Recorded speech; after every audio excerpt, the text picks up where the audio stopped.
5 দেব। 500 টাকায় হবে না। আমি তো 5 লাখের কথা কইছি। গাইস ভিডিওটা স্টার্ট করা যাক।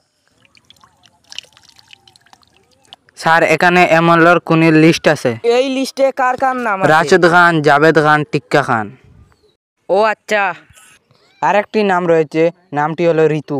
আচ্ছা চল এদেরকে অ্যারেস্ট করি। নাম আমার মির্জা, আমি যাকে একবার চেপে দেই সে আর সুস্থ থাকে না। এই তুই নচ্ছিস এমএলএর ছেলের কুনি, যা হ্যান্ডকাফ নিয়ে আস। এই কত টাকা দিবি? ছেড়ে দিব। 5 দেব। 500 টাকায় হবে না। আমি তো 5 লাখের কথা কইছি। ওই ও আসার আগে পালিয়ে যা। ঠিক আছে। ওরা কোথায় গেছে? ওরা তো পালিয়ে গেছে। আচ্ছা ঠিক আছে চলো। সেকেন্ড আসামিকে ধরতে যাই। চলো।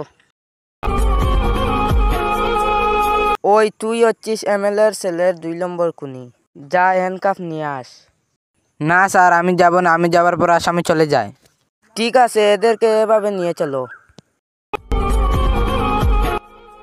গাইস ভিডিওটি ভালো লাগলে চ্যানেলটা সাবস্ক্রাইব করুন।